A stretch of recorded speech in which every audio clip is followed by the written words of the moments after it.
tropical island, merely 20 miles off the east coast of Africa, makes up a place for adventure, remoteness, excitement, and romance.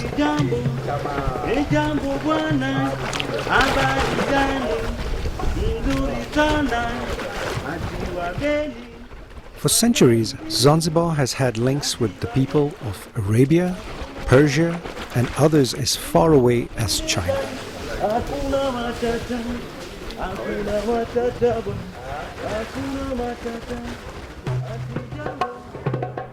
It has had its fair share of conquests, slavery, and revolution. The first Phoenician ships blew into its harbor on the northwest monsoon of 600 BC.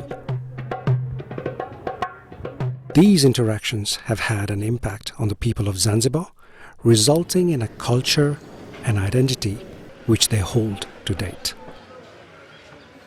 The Arabs had the greatest influence on the culture of this island. You can see it in the habits, religion, but perhaps most obviously in the architecture. The port of Stonetown has its own charm, minarets and gracefully curved towers rising above the turquoise waters, with the smell of cloves on the breeze that gently moonbob the Dhow's docked at harbour.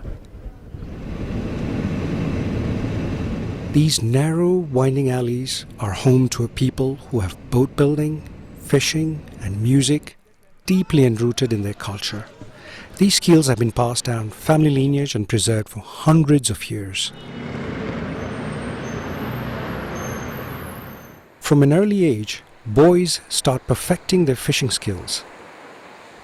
They walk along the seashore to try their luck, sometimes catching fish. They all one day want to own their own fishing dhows and sail out fishing as friends and earn a living from their skill.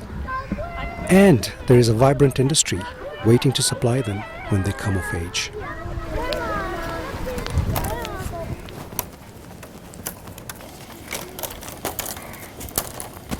Mimi naitwa Yusuf, natengeneza mtego unaitwa dema. Natengeneza mtego naenda baharini kuvua samaki. Mimi na rafiki yangu Captain Cook.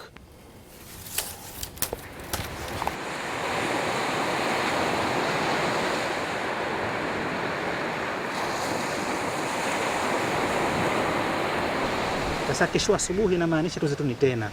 Mapema, lakini kesho tuke mapema tuwe kabla maji hayajaenda. Mapema kama saa ngapi? Saa 11. Uchakumelamka? Uhakika hasa? Basi ukahuja alamka mengi kutia maji kitandani. Yeah. Okay. Kwa ndio hivyo kwa mapema. Mapema. Sababu kuna mapema ndio mapema, rudi mapema vile. Kwani leo mwezi ngapi? Leo mwezi 21. Si maji makubwa maji madogo leo kwani? Maji madogo. La haula. Okay, tuanze tu ni basi. Tuanze tu baba.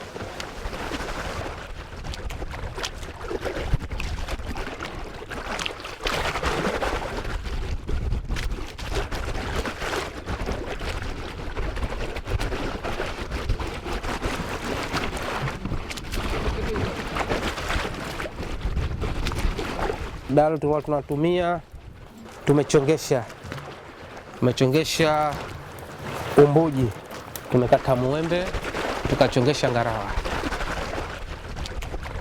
Tumekutana miaka 15 na Captain Cook, tunaendelea na kazi mpaka sasa hivi. Captain Cook ndo alipa motivation kwa kufanya hii shughuli.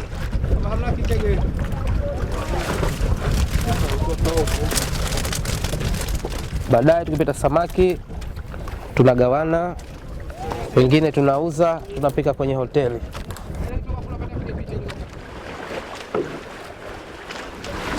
Huyu ni black snapper na special yake kumake coconut crusted fish.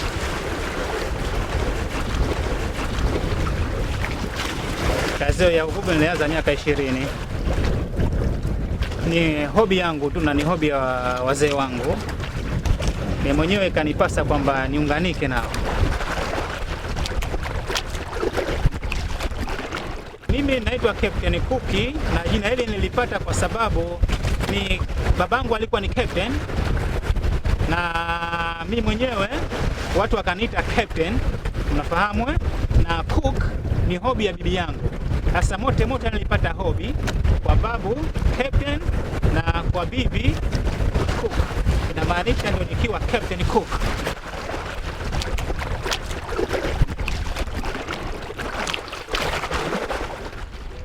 Hizi tu Kama ukubwa wa Japano au Japano tano tu. Mtumene tunauza bei gani leo?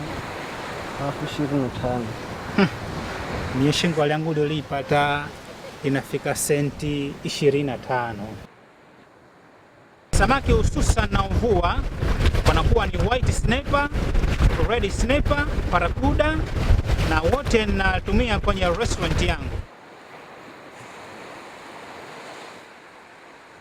The catch of the day is shared equally between the friends.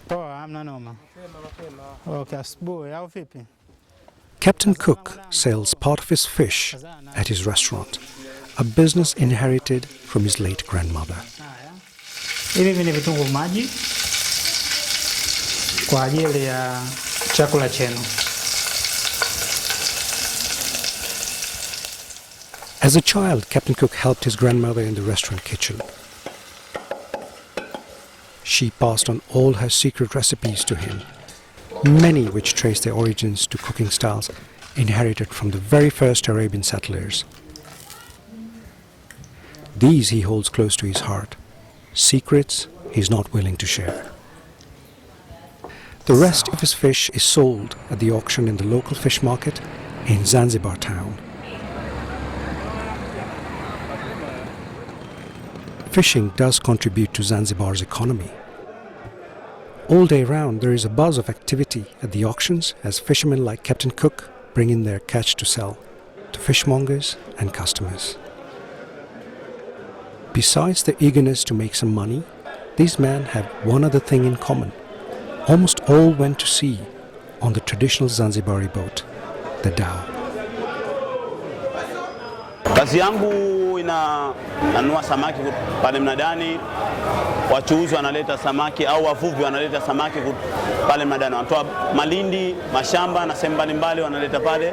23 nambari 23 si hapo. 24 nambari 24.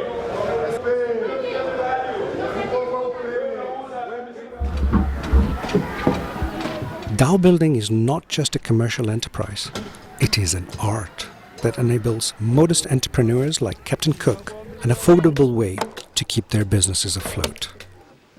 Dhow building also has a rich family heritage and can be traced back to the arrival of the Arabs to the island centuries ago. Mimi jina langu naitwa Fundi Haji Omari, mzaliwa wa Nungwi, miaka kama 39 iliyopita. Hapa nachonga kitu kinaitwa karua. Ni kitu ambacho kinatiwa ndani ya dau ambalo lishakaribia kumalizika, yani kumalizika. Kulifunga liwe strong. Dhows are traditional sailing vessels with one or more masts with triangular Latin sails.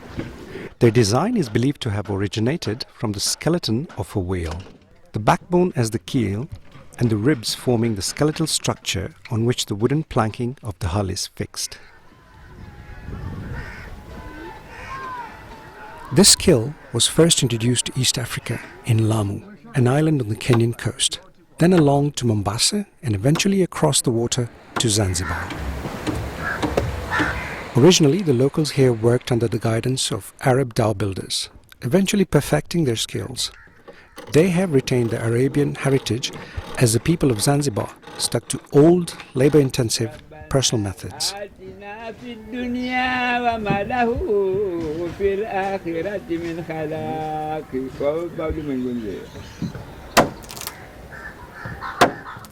From the time the Arabs taught the Zanzibaris the art of dhow building, it has been passed down from generation to generation within families.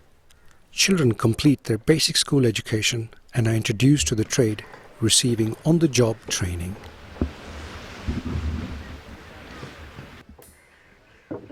In most cases, children from the dhow building families join their fathers out of choice. They too want to build these simple but magnificent crafts. Hii kazi ni baba yangu ndiye alinifunza. Ameletewa mimi, amenifunza. Under the guidance of their father, these youngsters are constantly developing and perfecting their skills. According to Haji Omari, a dhow builder is always a student of the trade, despite your age or experience.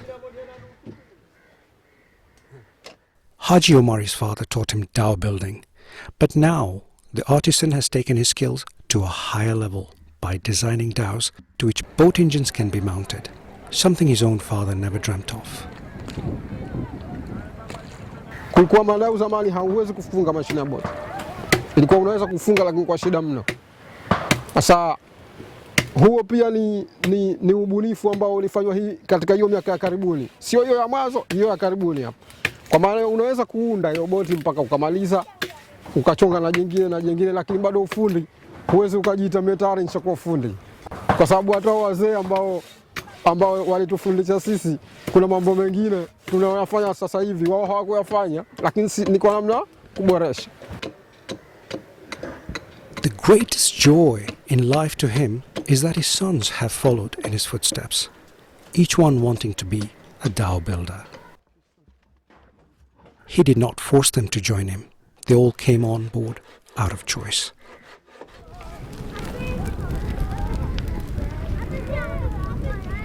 The vision of Haji Omari and his sons is to see the industry being developed further and preserved. It is one of the major traditional cultures of Zanzibar. Ukiondoa ngoma za asili, basi utakuta mambo ya sanaa za uchongaji. Mwelekeo baadaye kuhusu usanii wetu huu ni kuboresha hii sanaa, kuona inakwenda katika viwango vinavyokubalika, kufikia kwamba tuweze kutumia mbao kusafirisha watu kwa salama na amani kutoka Zanzibar Mombasa, Zanzibar Pemba, Zanzibar Dar es Salaam bila ya wasiwasi wowote. The family builds dhows for three-end users, differing in design, having different specifications and functions. Their clientele are fishermen, tour operators and transporters, the fishermen being the main customers. As Haji Omari and his family chisel away on the coastline, tucked away in the interior amongst the winding alleys of ancient Stonetown, Zanzibar's capital, are a people whose lives revolve around music. Today, the narrow winding streets are a home to the common man, but almost every house here has a history behind it. From the likes of Tip, the famous slave trader, to Indian royal blood living in these very houses and walking up and down these very streets in the 1800s. The ingrained culture of music in Zanzibar has led to a very relaxed lifestyle. Evenings are often wound down with games of bao over coffee, as the young challenge the not-so-young. This culture of relaxation has helped develop the local music industry, most notably Taarab music, another aspect of Zanzibari life with Arabic influence. It has a unique blend of musical elements to it, which include the qanun, oud and tabla, and forms an essential part of local culture and celebrations. Taarab originates from tariba, which means to be moved. This music has such a great following both amongst the older generation and the youth, resulting in the creation of music icons. Most notable is Bi Kidude, meaning little granny, who is believed to be close to 100 years and still sings. She is held in the same regard as Michael Jackson is in the West.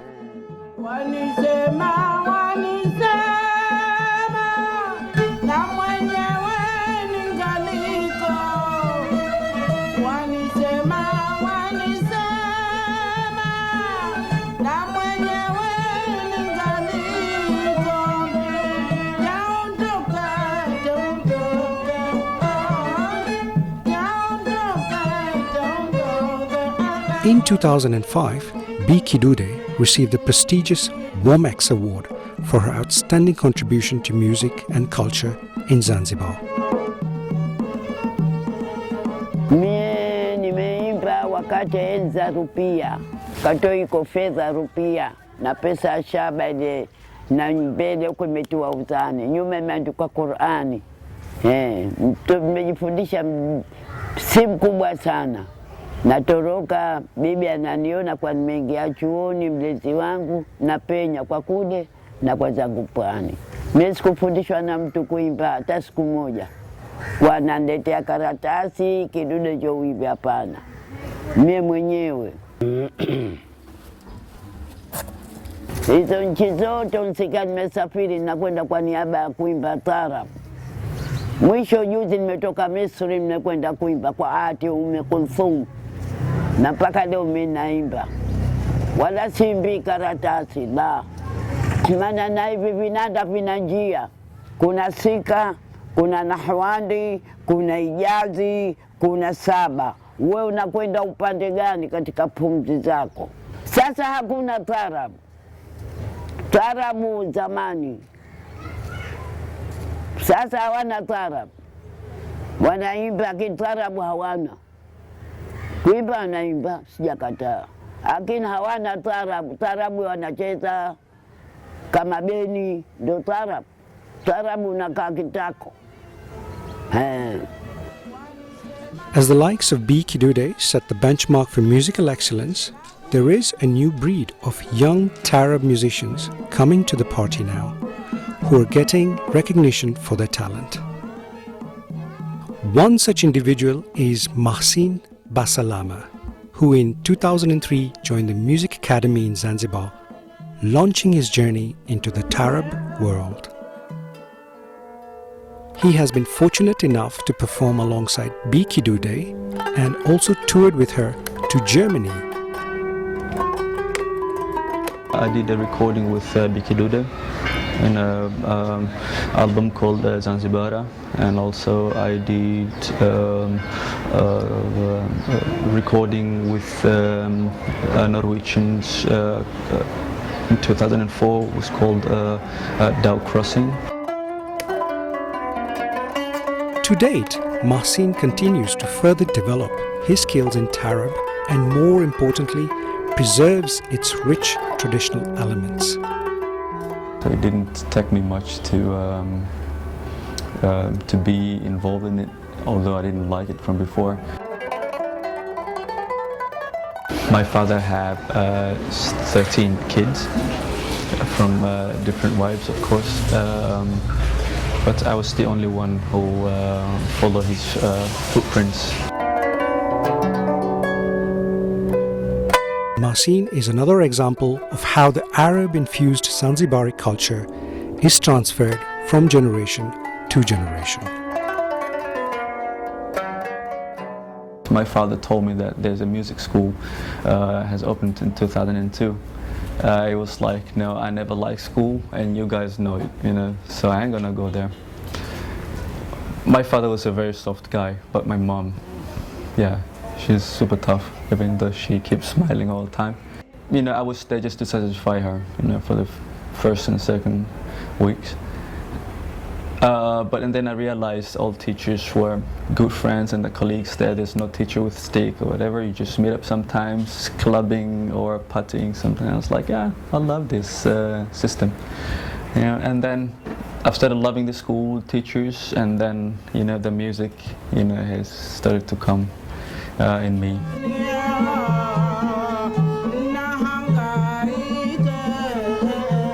Taarab was introduced to Zanzibar by the Sultan Bargash. It is believed that there are some Egyptians who are performing into the Dhows during this, the exchange trade.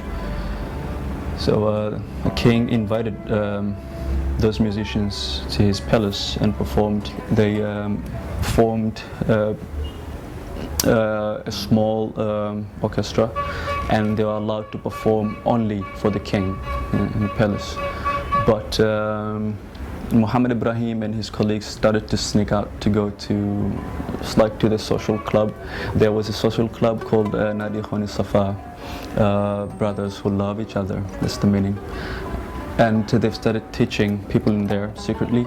And then in 1905, this social club turned from the social club to the musical club because there are some people who could handle some instruments in there, and they were playing only Arab music until 1920s, where the Sidi Binti Saad, the first female Taarab singer, started to sing in Swahili.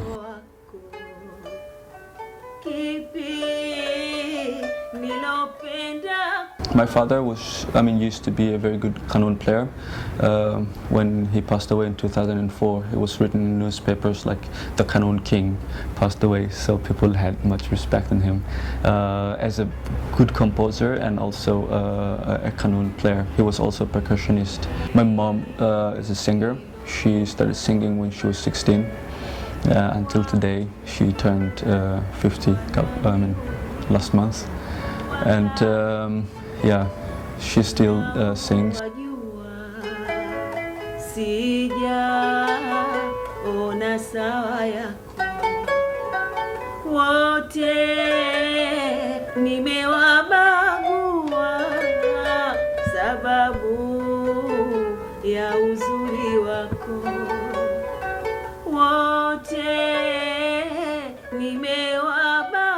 Familia yangu na kutoka wazee wangu, babu yangu mzaa babangu alikuwa ni mutrib.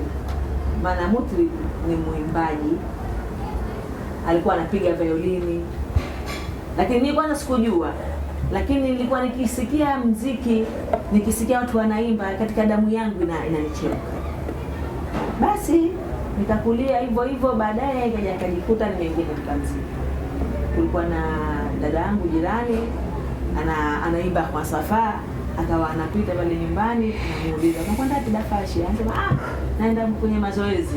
Mimi nichukue. Akanichukua katika mwaka 1980.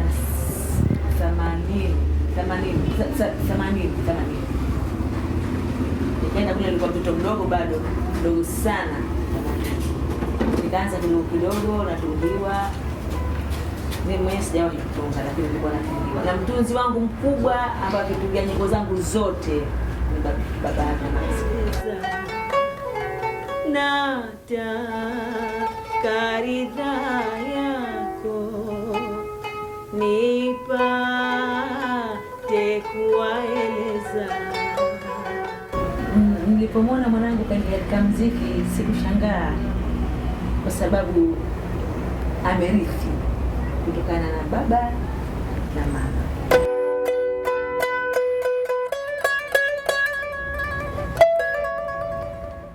The way I play is quite different from most of the musicians in here because I'm more influenced by the Turkish music.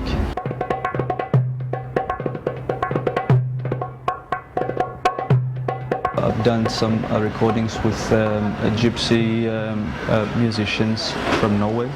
That was my last recording. So the album has not been released yet, but soon, because they're also involving different musicians from different places. Where would I like to see Taarab? I'd like to see it continue to be loved by different generations. Coming from a city like Vancouver, like a kind of a big city in Canada, I can't think of something that I grew up with that, you know, I'd go to a concert with my grandmother and everyone from very young to very old and all the teenagers all come and enjoy together and everyone knows the lyrics. Not in the same way that Taarab brings people together, so I'd like to see it continue to grow.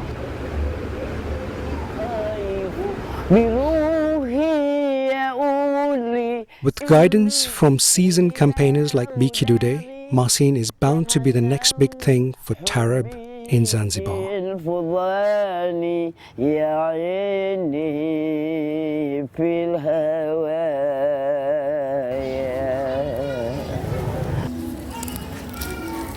Biki Dude had 2 unsuccessful marriages and never bore any children. Masin is the son that she never had. The two share a special mother-son bond, and he often visits her, remembering the good times they've had together. Unadhani hajui taarab, nyimbo za taarab anazijua zote, lakini hapendi. Yangu yajue siadawe.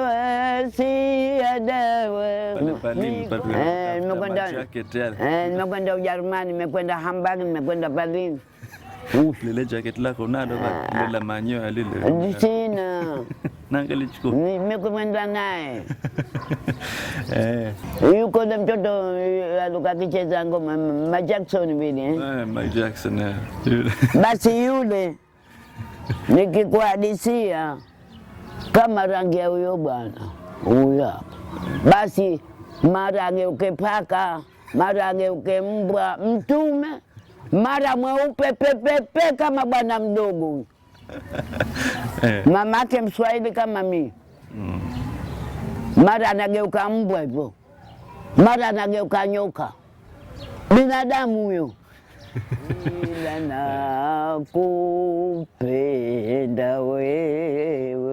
The old pass on the rich, colorful local traditions to the young, preserving culture on an island with crumbling picturesque ruins and dim, fascinating architecture.